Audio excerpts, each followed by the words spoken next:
everyone. My name is Gregory Hess. I'll be the moderator for this first session. Since it behooves us at the SOMC to have rules about our presentation, I'm going to ask Mike and Mickey to go at about each about 20 minutes, and then David will be about 10.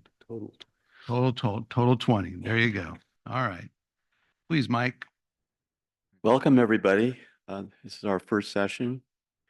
So I'm going to, Mickey and I are giving this overview paper that's going to tell you what the shadow was, where it came from, and where it's going. And that's going to be sort of the anchor for the rest of the conference. And then each of the following panels will sort of fill in the details. So, and I'll start off with the history, the old days.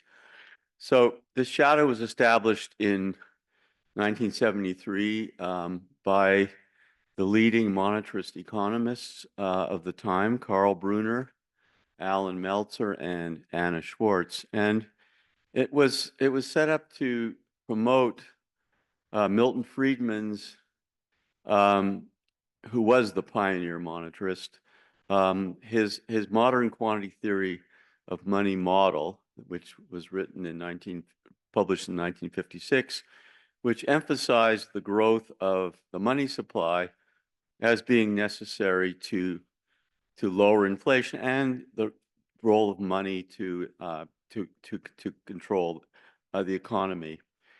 And the shadow successfully, in its period, raised the profile of the monetary aggregates during the great inflation period of the 1970s, and we argue likely influenced Volcker's disinflationary policies. And since then, the shadow has evolved. Let me go back. I think first person always messes up the slides. Okay. Since then, the shadow has evolved significantly. It continues to promote rules over discretion. It argues that low inflation is the best foundation for achieving the Fed's dual mandate. And over the years, its research and recommendations have been wise, and its predictions have been prescient. We still remain actively involved in providing sound advice on monetary, regulatory, and financial policies. So just to talk about the 70s for a couple of minutes, in a sense, we have said here, perfect timing, right model. The 70s is a period of high inflation. Not only is there high inflation, but their wage price controls were imposed to try to stop it, which they didn't work. And Chairman Arthur Burns of the Federal Reserve did not really believe that money was the major determinant for inflation. And what the shadow did is it successfully promoted the critical role of monetary aggregate control, and it was, pointedly argued that the Fed was not following a good path, and it also emphasized the importance of rising inflationary expectations. And what happened was the dollar crisis in 1978, in a sense, precipitated a great change. And the shadow was highly critical of what the Fed was doing in the 70s. And then by the end of the 70s, President Carter chose Paul Volcker to replace G. William Miller as the Fed chair. Over this period, the shadow their story was, you have to reduce the money supply. You have to reduce it gradually. What happens is that Volcker comes in, and he felt that he agreed with the monetarists that money was important, but he was most concerned about the loss of credibility, which supported his belief that aggressive monetary policy tightening was required to break inflation. In October 1979, Volcker announced the Fed's shift to targeting non-borrowed reserves, which would involve high volatility of interest rates. Interest rates shot up to 17% in the spring of 1980. Money growth plummeted. Then, in this period, President Carter imposed these credit controls, which generated a deep but temporary recession. What happened was Volcker reversed course and reduced interest rates. The economy recovered, inflation shot up again, and inflation rose up to 15%. Interest rates, he tightened again, interest rates went up to 21%. There was a very severe recession. It was followed by, eventually, by a decline in prices and price expectations. So the interesting thing is that at the time, Karl Brunner, Alan Meltzer, they actually were critical of Volcker's aggressiveness, and they also were critical of how he did it. It's interesting that later in the 1980s, as Ed Nelson shows in his great work on Friedman, they actually changed. They came around. But we think that the shadow and monetarism did influence Volcker. But regardless, the Fed reverted to interest rate targeting as soon as inflation receded in 1982. A question that still remains from this period is whether Volcker used monetary aggregate targeting as a cover to raise rates or as its true monetary policy instrument. So I'm going to turn the podium over to Mickey, and he's going to talk about what happened since the 70s. Okay, so as Mike described, the 1970s policies were in total disarray. Wage and price controls, President Ford's win buttons, but there was no policies that really addressed inflation. And the Shadow Open Market Committee had the right model at the right time and pushed money, and Volcker came in and slammed on the brakes. And so and we have to give a huge amount of credit to the leaders of the Shadow Open Market Committee, particularly Alan Meltzer, who was just dogged in his pursuit of pushing the ideals of monetarism on the media, in Congress. There were members of the Shadow Open Market Committee, like Jerry Jordan, who's sitting over there, who promoted it, testified before Congress. So the committee was very active. Then along came Volcker, he slams on the brakes, and this ushers in the Great Moderation. So the Great Moderation is there's healthy economic growth and moderate inflation. And the shadow during this period continues to worry that inflation is going to shoot up again. We're going to go back to the 1970s. And it continues to provide targets for monetary base control. And it really, when we look back on the shadow and the archives, it really overplayed its monetarist hand. It continued to recommend money growth targets despite itself acknowledging volatility in short-run money demand and velocity. And this was somewhat perplexing that Alan Meltzer and Karl Brunner continued to focus exclusively on the M's despite the volatility, even though both, particularly Alan Meltzer, he was very close to the theoretical developments, including the transition to interest rates in the neoclassical model and rules that guided not just deviations from inflation, but also counter-cyclical responses to real output shortfalls like the Taylor rule. But beyond the M's, the shadow provided very wise economic advice and monetary policy advice. It advocated a low inflation target well before there were official targets, and like the original shadow, it continued to promote rules-based policies, urge transparency and accountability of the Federal Reserve, and it opposed discretionary policy and fine-tuning.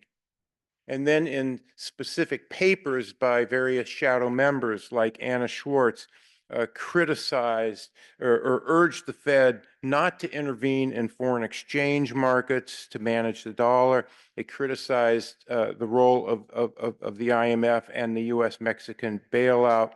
It did favor really going back to the 1970s, but particularly in the 1980s and 90s, favored responsible fiscal policy and actual rules that would limit government spending as a percent of GDP. In the fall of 1993, the shadow recommended monetary tightening that lowered inflationary expectations and led to the Fed's picture-perfect soft landing in 1994. But what happened during this period of the Great Moderation, while the shadow, its policy statements continued to focus on the M's, it fell out of favor. Journalists looked elsewhere. The following of the shadow dissipated some, but it continued to do very strong research. Now, during this period, end of 1991, Jerry Jordan left the SOMC to become president of the Federal Reserve Bank of Cleveland, which was a feather in the hat of the shadow. Lee Hoskins, who had been president of the Cleveland Fed, came on the shadow as a member and pounded the table on price stability and transparency and accountability. Charlie Plosser joined the Fed, the shadow in 1991. In 1998, Bill Poole, who couldn't be here today, he left the Shadow Open Market Committee and became president of the Federal Reserve Bank of St. Louis, which had always had a history of favoring monetarism. In 1999, Alan Meltzer retired as chair of the SOMC, and Charlie Plosser and Anna became co-chairs. And then the new joiners during the 1990s, Greg Hess, our moderator, and then Ben McCallum and Alan Stockman from University of Rochester. So this is just running through things. One thing that Mike didn't mention is in our paper on the history of the Shadow Open Market Committee, we have different appendices. One includes all of the history of the members of the Shadow Open Market Committee, all of the guest speakers we've had, and then an archive in the appendix of 50 years of papers for the shadow. And I encourage you to look at them. It's a good summary. Okay, so moving into the early 2000s. Okay, so Meltzer has retired to write his 3 volumes on the history of the Fed, and the SOMC's research and recommendations were very strident, with a few changes. Okay, it continued to support rigorously inflation targeting and rules over discretion, but here we note that when we talk about rules, what rules mean have evolved over time. It's no longer a gold rule, or it's no longer a money supply rule. It's evolved, and by this time, the Taylor rule had become quite prominent. And Ben McCallum on the SOMC was very rigorous in conducting analyses of the Taylor rule and the McCallum rule to assess current monetary policy, not just in the US, but in Japan, and I'll come to that in a moment. And also during this period, the shadow evolved from providing recommendations on targets money to targeting interest rates. And this had really kind of bubbled under the surface during the 1990s. This early 2000s was really quite interesting because, so once again, we were in the Great Moderation, and the Fed had its dual mandate that was put in place, by the Full Employment Act in 1978. But really during the Volcker and Greenspan eras, they didn't really mention the dual mandate. But they were very symmetrical about they thought the best way to maximize employment and economic growth was stable low inflation. That was their approach to achieving the dual mandate, and they were symmetrical. But then beginning in the late 1990s, and particularly in 2001-2, the Fed became very, very fearful that a Japanese-style deflation would hit the US. The US, the shadow completely rejected this notion. Charlie Plosser wrote a piece for the shadow in 1998 about this. Alan Stockman wrote about it, basically saying, look, the US economic structure is completely different than Japan. We just reject the notion that we're going to have deflation here. And we urge the Fed to maintain its symmetrical assessment of inflation and a dual mandate. Alan Greenspan didn't want any part of that. He shifted to asymmetrical stance and said, we'll do anything possible to avoid deflation. At the same time, the SOMC, and hats off to Greg Hess, our moderator, who wrote a great piece warning about the excess risks taken by Fannie and Freddie, and then culminated in 2004 asking a question: can we avoid a financial crisis? And so what happened is the Fed ignored the shadow's advice, kept rates at 1% while the economy picked up and inflation went to 2%, kept monetary policy way too easy, delayed raising rates. And this fueled the debt-financed housing bubble that led to the financial stresses. And this was really the end of the Great Moderation. Okay, so back to the shadow. 2006 comes around, and Charlie Plosser leaves the Shadow Open Market Committee to become president of the Federal Reserve Bank of Philadelphia. And we have to note that in 2012, he played a key role in the Fed's first ever strategic plan that established the 2% inflation target. Lee Hoskins, who's not here today, retired from the shadow, and Alan Stockman did for health reasons. So the shadow actually paused for a couple of years to regroup. And then the modern Shadow Open Market Committee begins in 2009, and we add some spectacular new members that contribute academic rigor and new dimensions of expertise. Marvin Goodfriend, Mike Bordeaux, and Charlie Calamares, who's going to participate later today. Virtually, he's sick and couldn't fly out here. And these new members, they just really highlight the dimension of the committee and its high scholarship and really intense interest in influencing monetary policy.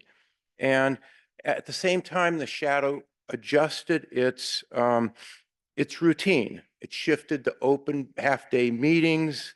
It invited guest speakers for the first time, and the first guest speakers we had were Don Cohn and Athanasios Orphanides, both were policymakers at the time, and it ceased preparing its policy statement. So then, in the middle of the financial crisis, the shadow focuses on the Fed's expanded balance sheet and expanded scope of policies, the factors that affected the monetary policy transmission mechanism and the economy, and then financial regulations and supervision.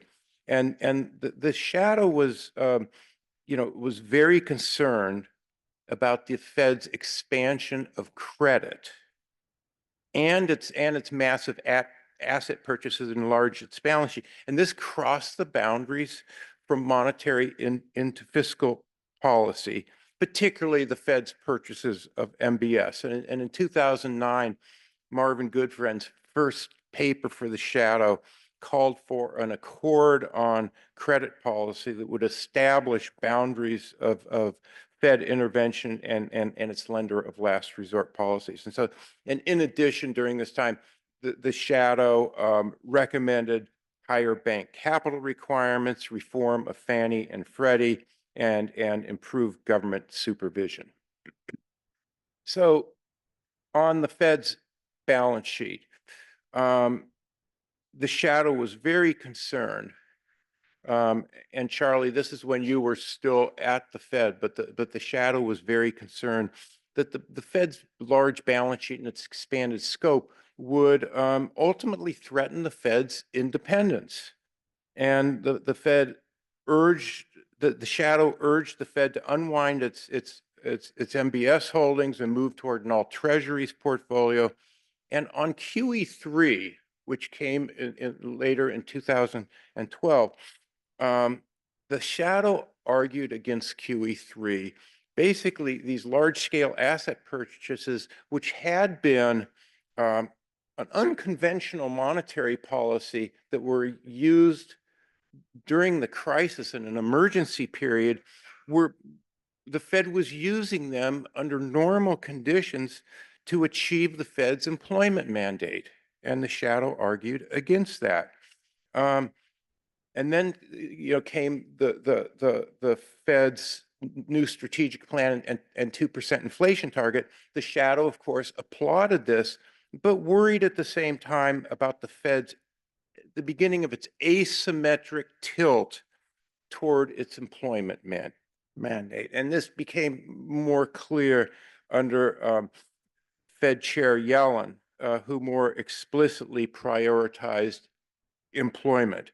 And then as labor markets improved, later in the decade, the Fed its worries turned to low inflation, that it was too low.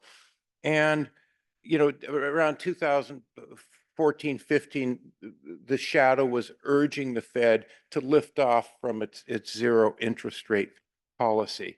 So at this point, we had some new members join, Peter Ireland, Athanasios Orphanides, and Charlie Plosser rejoined the shadow after his stint at the Federal Reserve Bank of Philadelphia. Debbie Lucas and Andy Levin joined, and then our most recent additions to the shadow are Jeff Lacker, former president of the Federal Reserve Bank of Richmond, and Jim Bullard, former president of the Federal Reserve Bank of St. Louis. So in 2015, with so many issues out there, from the Fed's balance sheet to its credit policies to its priorities, and then the regulatory environment, the shadow said, okay, what are we all about? And we had a full one-day offsite, and we established core beliefs. It was a very interesting exercise. And our core beliefs that we actually wrote down, and it's on our website, have a lot of similarities to the original shadow. And they are a central bank that is independent from fiscal authorities and avoids credit allocation. It pursues price stability through a rules-like manner, with a policy rule that provides countercyclical support as long as price stability remains intact, and promotes financial stability with strong capital buffers, and establishes lender of last resort rules and boundaries that are agreed to in advance. So along comes 2016, 17, 18, 19, and the Fed is becoming increasingly worried that inflation's too low, and it worried that inflationary expectations might collapse. And along with the lower real interest rates, the Fed would be faced with the effective lower bound. The Shadow Open Market Committee argued against this. We pointed out that the CPI averaged exactly 2% during this period, and the PCE price index was a little below. Inflationary expectations were fairly well anchored to 2%. And then we made the following point. If the Fed believes so strongly that it can manage inflationary expectations, why is it so worried that inflationary expectations might collapse? And we emphasize the importance of maintaining a symmetric assessment of the dual mandate, and the Fed ignored these suggestions and instituted in August of 2020 its new strategic plan. And the SOMC, led by myself and Charlie Plosser, criticized the Fed's new strategic plan, its new flexible average inflation targeting, its prioritization of employment, and discard for preemptive tightening. And a month after the Fed enacted their new strategic plan, we said it's only a matter of time before things go wrong. Things went wrong. And based on unprecedented money growth and unprecedented deficits, shadow members, including myself, Mike Bordeaux, and Peter Ireland, were among the earliest anywhere to predict the recent high inflation. And the committee correctly pointed out that the inflation was due to old-fashioned excess demand, while the Fed's focus was, it's just transitory supply shocks. And then the Fed, and then the shadow, there were many outspoken members like Andy Levin who said, you have to raise the policy rate above inflation. And the Fed finally did that and helped lower inflation. Okay, so if we think about the last couple of years, some shadow members have conducted some really key research. Athanasios Orphanides and Peter Ireland have proposed different rules and have shown empirically that each rule, if the Fed had followed it, would have outperformed the Fed's discretionary approach that facilitated its poor judgment. Debbie Lucas and Charlie Calamaris have emphasized that regulations and supervision should also be established and conducted in a rules-like manner. In the area of Fed governance, SOMC members Andy Levin and Jeff Lacker have identified flaws in the Fed's governance that constrain the diversity of opinions, reduce dissents, and adversely affect policy deliberations. And they recommend changes in the Fed's process of selecting Federal Reserve Bank presidents, the voting rights of Federal Reserve Bank presidents, and they have specific recommendations for improving communications and accountability and more. And then on the Fed's balance sheet, Charlie Plosser continues to analyze how the Fed's enlarged balance sheet ultimately threatens its independence, and he definitely favors a narrower scope of monetary policy. Andy Levin has measured the cost to the taxpayers of the Fed's enlarged balance sheet, while Debbie Lucas has measured the cost of the Fed's bailouts of the government-sponsored enterprises during the great financial crisis, and the costs of the government's overall credit extensions and forbearance. So let me just summarize. The shadows come a long way, and it's been very active over these many years, and it continues to provide insights as an external and constructive critic of the Fed. And it's evolved from its monetarist origin and continues to promote sound monetary policy based on systematic rules that focus on price stability as the best foundation to achieve the Fed's dual mandate. And it identifies and really doesn't mind identifying flaws in the consensus theme and in the consensus themes and recommend alternatives.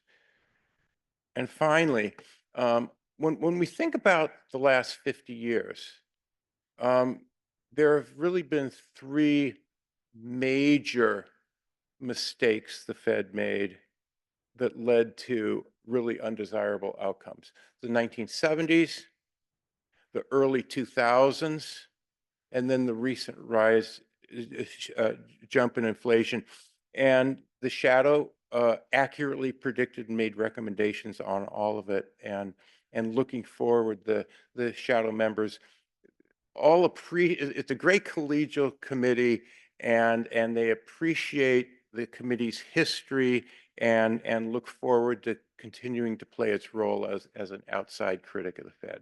Thank you. I'd like to thank the organizers for inviting me to participate in this extraordinary conference celebrating the 50th anniversary of the Shadow Open Market Policy. Oh, that's great. Thank you.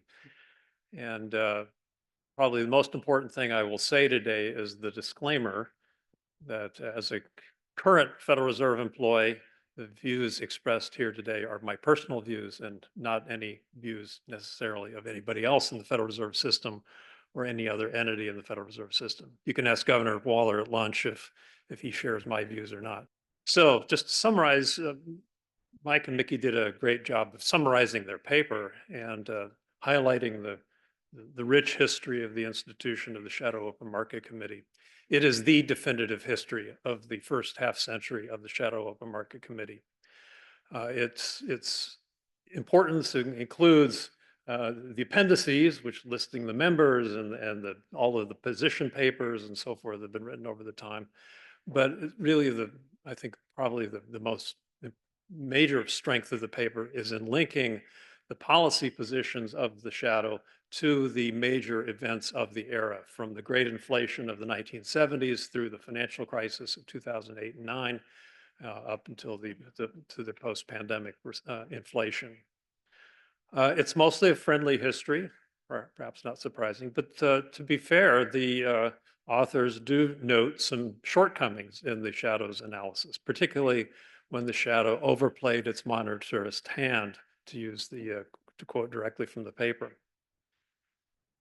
And that, of course, is the 1979 or post-1979 episode when the shadow continued to advocate for monetary aggregate targeting despite the velocity becoming quite unstable. So a particularly important component of the paper and the discussion here today, I think, is to the extent to which the shadow has influenced monetary policy and other policies over its 50-year history. And I'm focusing most of my remarks on that. In doing so, I'll talk a little bit about the similar and overlapping histories of the institution with which I'm employed, the Federal Reserve Bank of St. Louis, and the Shadow Open Market Committee, which have a shared history that has at times become close and intertwined, but really has continued up to the present in terms of the evolution of thinking in terms of policy research and policy advocacy within the Federal Reserve Bank of St. Louis is in many respects paralleled that of the Shadow Open Market Committee. And then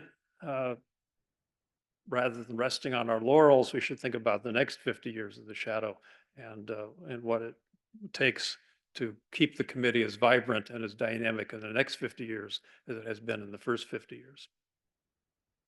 So, as Mike brought up, the founding of the Shadow Open Market Committee in 1973 was in the midst of the great inflation era, and all of that entailed.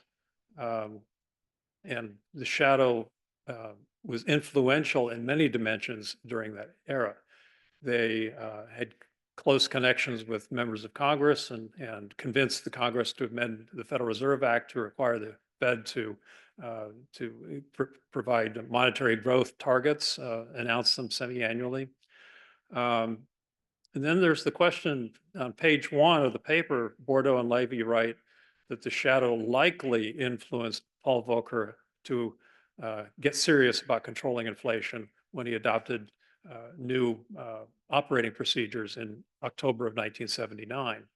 And so the Fed, for the first time in that era, finally accepted responsibility for inflation and took aggressive action to bring it down. However, as the authors acknowledge, Volcker already was an inflation hawk, having dissented on monetary policy in favor of tighter policy when he was president of the New York Fed prior to becoming chairman of the Board of Governors. Moreover, the financial markets were clamoring for a change. The dollar was collapsing on international exchange markets, and there was financial instability that was really pressuring the Fed to do something to get inflation under control. Moreover, Volcker, as I think Mike or Mickey said, Volcker was not a monetarist. He would describe himself as a practical monetarist, but he did not adopt the gradualist prescription for slowly pulling down the growth rate of the money supply. Instead, he took what my former boss, Bob Rash, called a cold turkey approach of slamming on the brakes and, really getting inflation, doing a hard stop. Moreover, he wasn't a monetarist in the sense of controlling the growth of the money supply. As the next chart will illustrate, this is simply the monthly growth rate in the M1 and M2 series. If anything, it became even more volatile after October of 1979 than before. This was, Milton Friedman had a famous paper in the American Economic Review in '84, where he pointed this out that, this was not a monetarist experiment. It's been called that, but it wasn't monetarism in the sense of controlling a stable growth rate of the money supply. So that was one episode, one channel to thinking about the influence of the Shadow Open Market Committee in a very important period historically. Now let me switch gears and think a little bit about how the shadow was influential, at least inside one component of the Federal Reserve System, that is the Federal Reserve Bank of St. Louis. The St. Louis Fed's story begins with Homer Jones, who became research director of the St. Louis Fed in 1958. Jones had been an instructor of Milton Friedman's at Rutgers when Milton was an undergraduate, and then, kind of ironically or coincidentally, he became a student of Milton's at the University of Chicago when Homer was finishing up his graduate studies. So he had very close connections with Friedman. At least one of Friedman's students, Jim Meigs, became an economist at the St. Louis Fed, one of the original founders of the original members of the Shadow Open Market Committee. So there was a close connection there. There was also a close connection with Brunner and Meltzer.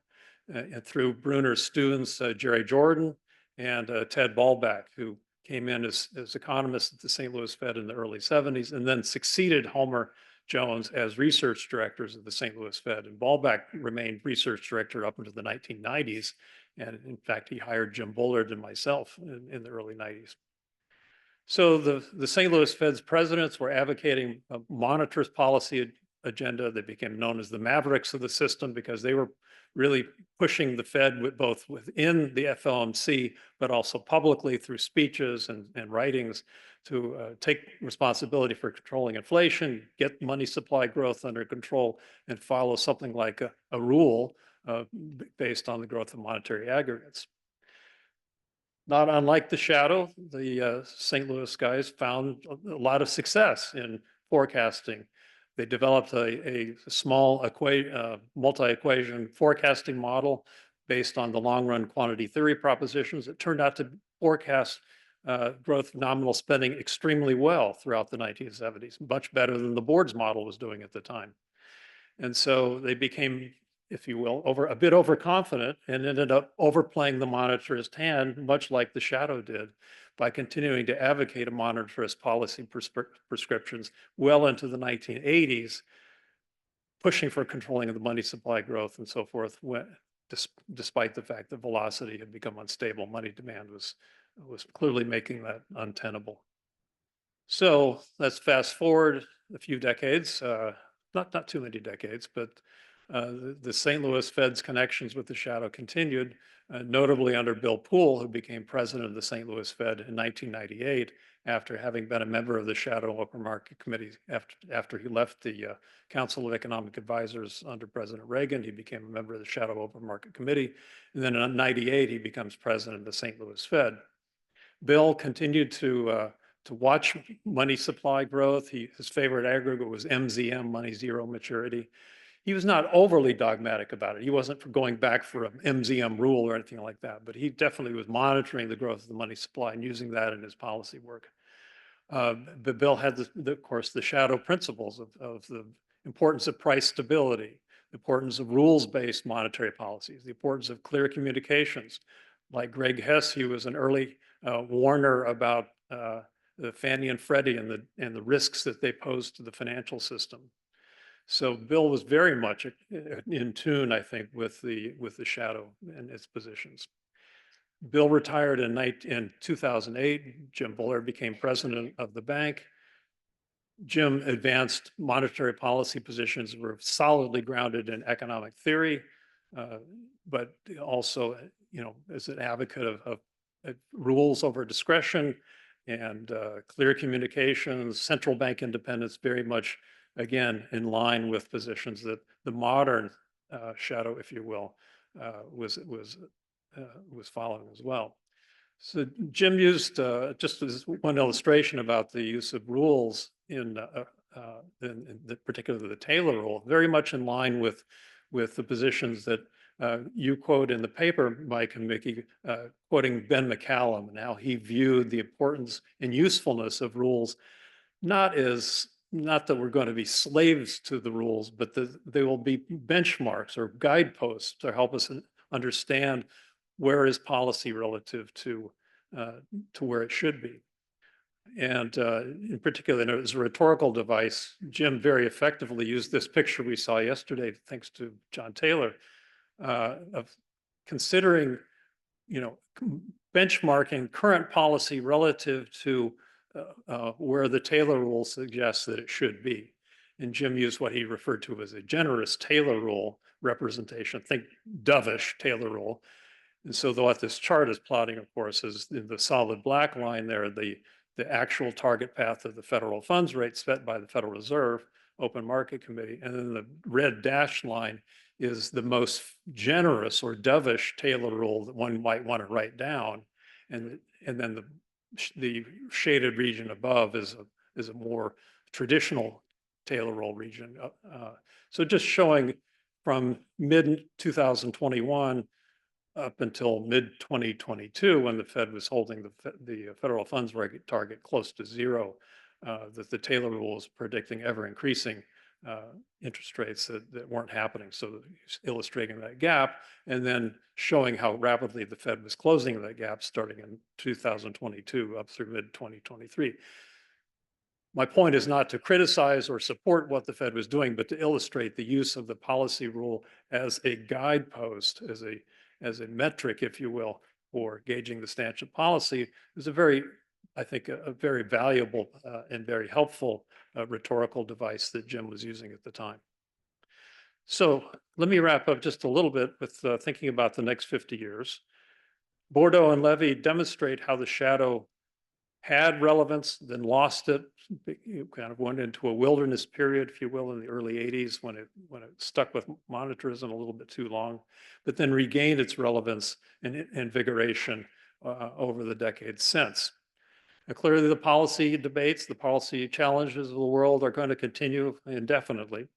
And so the question for this conference, of course, and we'll hear more this afternoon about this, is the extent to which the shadow set up for its next 50 years. And certainly the shadow is strong. It has a solid mix of academic economists and former Fed officials who, bring a lot to the table. But then we're thinking about the early 1980s and where it sometimes got off track is maybe just not keeping up, if you will, with advances in modern macro and monetary economics. So Those were maybe lessons from the Shadow's early history, but there were also lessons from the St. Louis Fed's history of the period as well. So I'll stop there. Thank you. There you Good are. morning to everybody. Please. First, let me thank the organizers of this conference for the invitation to participate. And it's a pleasure to be a discussant of such a very rich paper by Mike and Mickey. What I will do is focus on monetary policies during two of the episodes discussed in the paper. The high inflation period of the 1970s and the taming of inflation in the first half of the 1980s.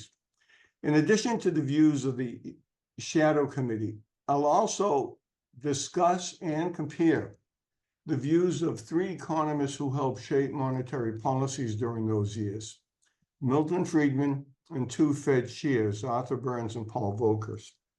I start with Friedman. Friedman's role in the formation of the Shadow Committee was pervasive, even if he wasn't a member. The conceptual framework that underpinned the Shadow Committee's policy advice in the 1970s and 1980s was developed by Friedman in the 1950s and 1960s, sometimes in collaboration with Anna Schwartz, an original member of the Shadow Committee. That framework featured the following propositions, each based on Friedman's research findings. Inflation is a monetary phenomenon. The key to controlling inflation is to control money growth. The economic system is inherently stable and reverts to the natural rate of unemployment.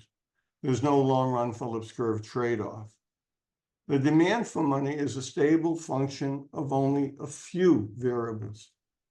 The supply of money is controllable by the central bank.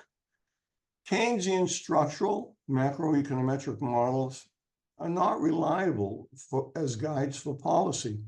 Reduced form models based on money, as in the classic 1963 study by Friedman and David Meiselman, provide a coherent picture of the influence of money on the economy. Long and variable lags render discretionary policies unstable. To reduce both policy uncertainty and the influence of political forces on policy formation, policy should be rules-based.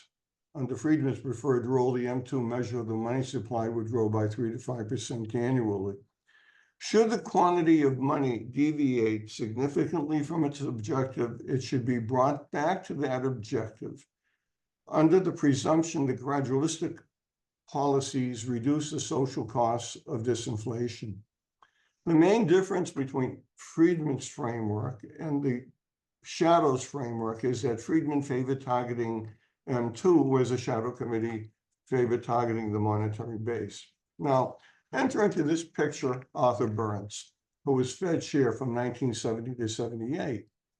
Burns had been Friedman's undergraduate teacher at Rutgers in the late 1920s. It was Burns who initiated the Friedman-Schwartz collaboration on their historical work on money beginning in 1948. Friedman thought that Burns shared his views about the importance of monetary policy. Soon after Burns became Fed chair, Friedman wrote, "My close friend and former teacher, Arthur Burns, is not just another chairman. He is the right man in the right place at the right time."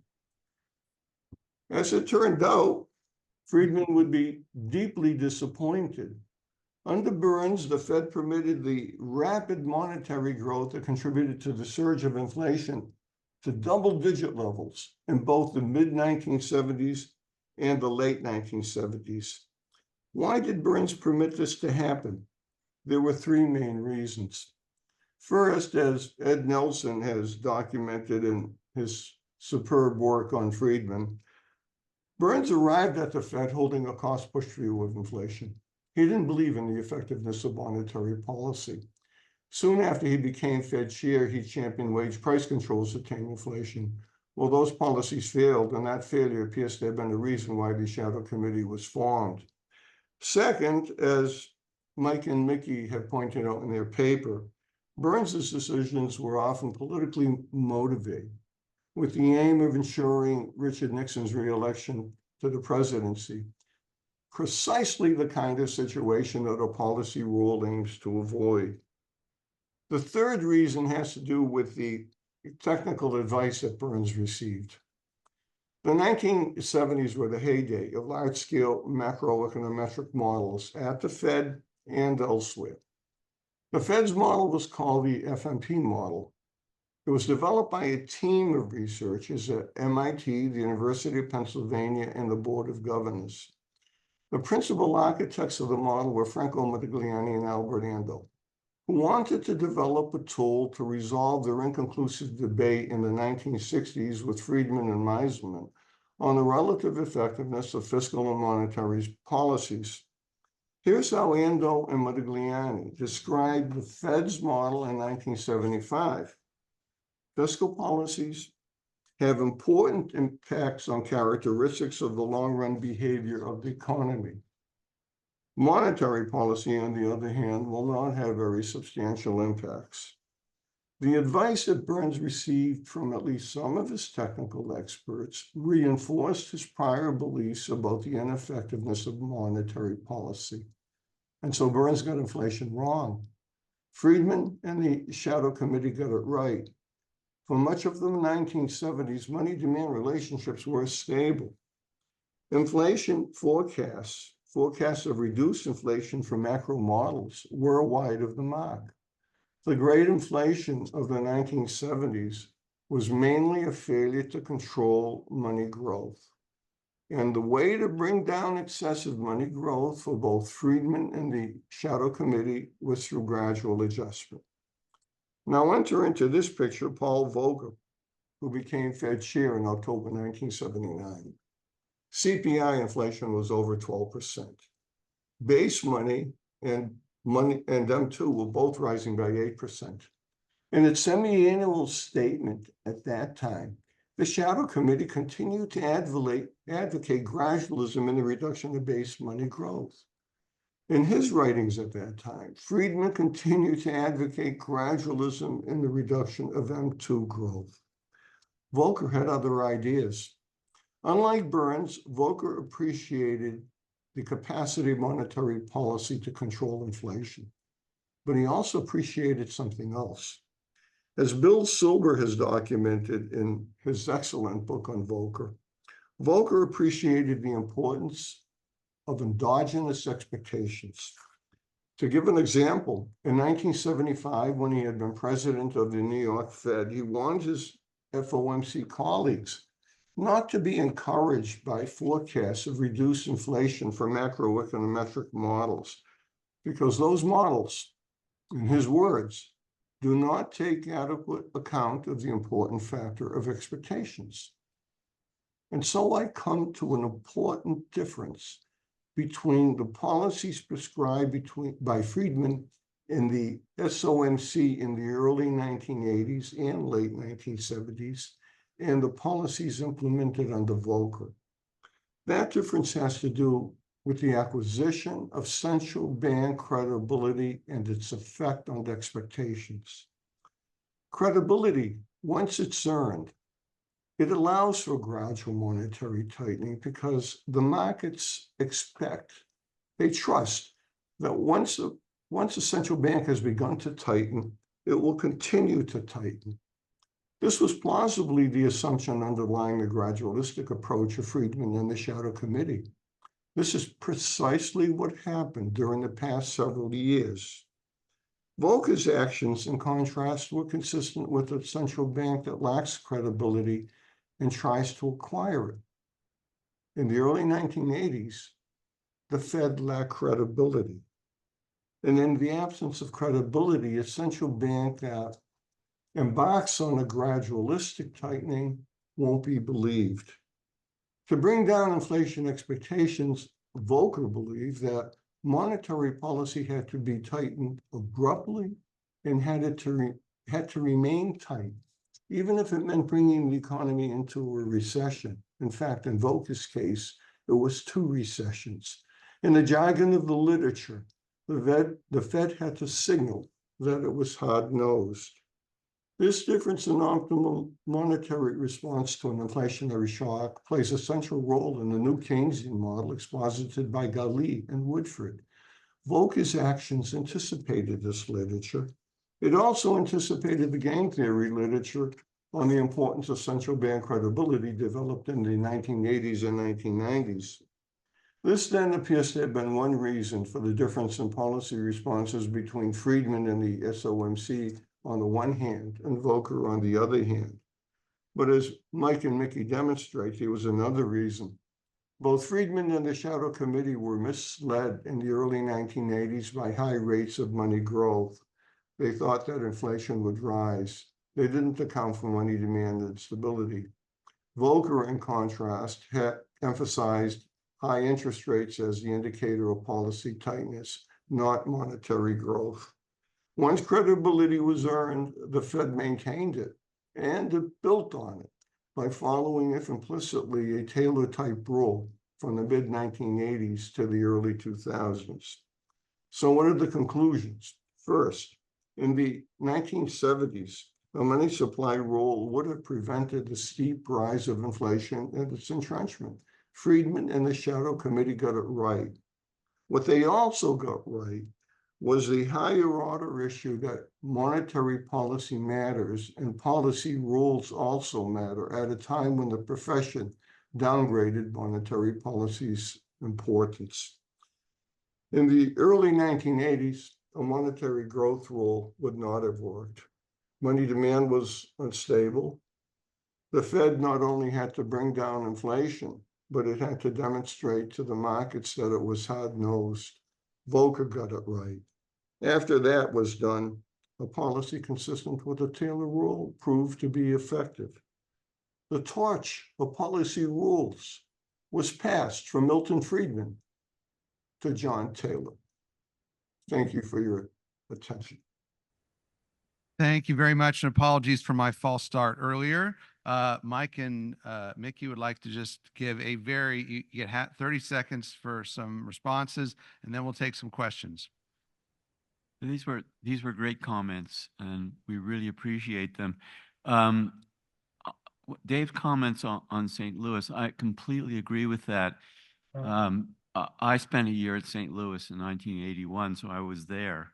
But in a sense, if we think of what happened in the 70s with the great inflation, I think of this analogy of like it's World War II and it's D-Day coming, okay?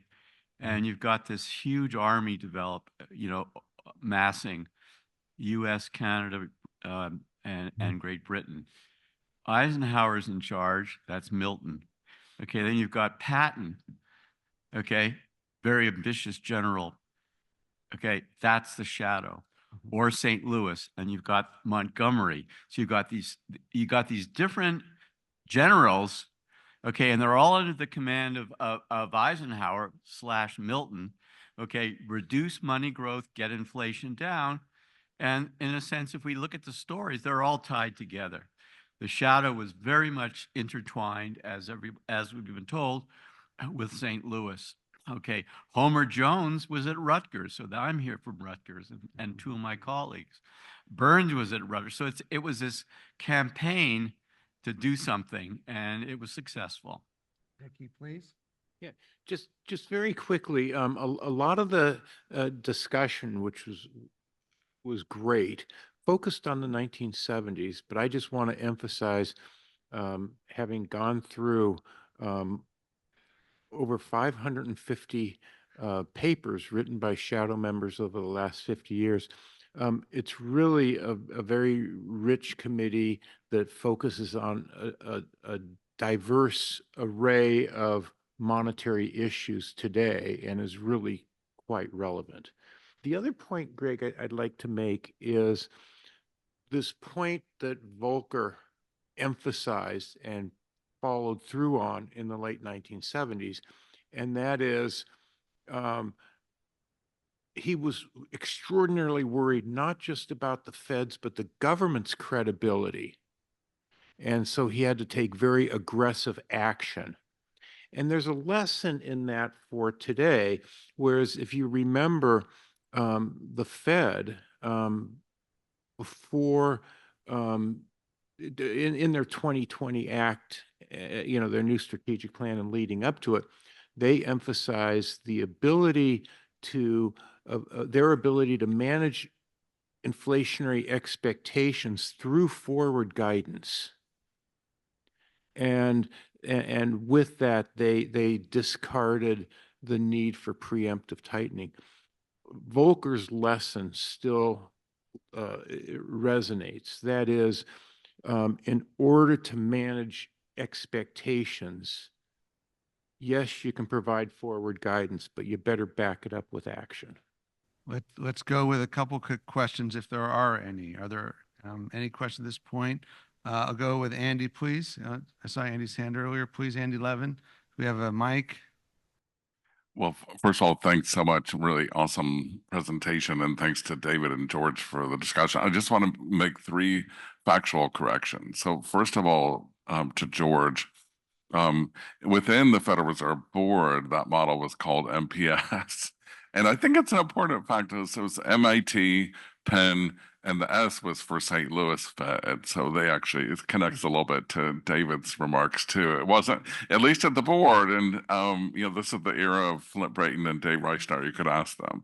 Okay, it was the MPS model. Number 2, in Mickey and Mike's talk, there's idea of, well, maybe the SOMC was a little bit too alarmist in the mid to late 80s, but I just checked, and you can check easily. The survey of professional forecasters in 1991, long run inflation expectations were still at 4%, okay, CPI inflation as of 1991. It wasn't until the mid to late 90s that inflation expectations finally came down to where they've mostly been since then, which is around 2.5. Okay, it took a long time to really cement the credibility of the inflation. And maybe if the Fed had adopted a target much earlier, it would have helped. Okay, fact number 3, we've seen now twice Jim Bullard's really remarkable graph. I just want to point out the fact that in December 2021,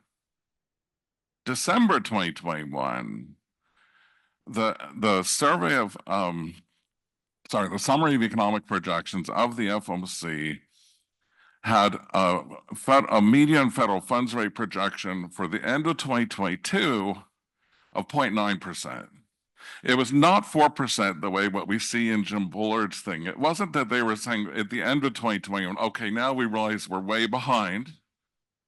They were still conveying to the markets, and including Silicon Valley Bank and other financial institutions, that, oh, we'll just pick up rates a little bit, kind of like we did 10 years ago. It'll be a very long, slow process. And it wasn't until really the middle of 2022 and really late 2022 that the Fed started clearly communicating that a lot more work was going to need to be done. Great points, Andy. Bob? Expectations through the lens of the two things. First of all, FOMC documents, and second of all, a simple new Keynesian model stressing imperfect credibility. Now, at the time that we did that, Marvin also was quite insistent that we should say that the Fed was not managing money, that managing money was just a screen, and then it was an excuse or a way of raising nominal interest rates extremely aggressively. Now, not everybody agrees with that. Immediately after the conference, we had a high energy, perhaps irate discussion with Robert Lucas about that. And I think it's still an open question in terms of that period. How much did the Fed really believe the monetarist experiment dimensions, and how much did they just raise rates? Related to these comments, I want to suggest a proposition and get the panel to respond yes or no, especially Volcker and expectations in that period. The proposition is, without the strong, unwavering support of the president throughout the early 1980s, Volcker could not have prevailed. Jerry, you want a response to that? Yes. Absolutely, you're right. I mean, it was really quite striking that so Volcker was nominated by Carter, and then President Reagan fully supported Volcker and his cold turkey policies, even though it created a recession. And if you remember back then, there were two back-to-back recessions, and Reagan supported Volcker and the Fed through the whole episode. I would tend to agree that, President Reagan did have a very strong commitment to get inflation out of the system. He, of course, moved on to a different Fed chairman after it was delivered. Hi, my name is Jack Krapansky. I've been shadowing the shadow for about 25 years now. One question about two things. Is the output gap effectively obsolete? And if you look at both the output gap and the dual mandate unemployment, do they really factor at all in should they, from the committee's perspective, factor in much at all in the conduct of monetary policy itself? Or are they both more consequences rather than factors that you actually plug into what your rule should be? Jack, you're bringing up a great question, because the gap between actual real GDP and potential is based on an estimate of potential, which shadow member Athanasios Orphanides has shown that is often adjusted after the fact to make the models look good. And then the other angle on that, when you look at gaps, when we talk about the Fed's dual mandate of 2% inflation and maximum inclusive employment, nobody knows what maximum inclusive employment is, but it's generally agreed that it's beyond the scope of the Fed to achieve it, but it's part of its mandate. And with that, I'm sure this topic will come up again. Thank you very much, everyone, for this great first session.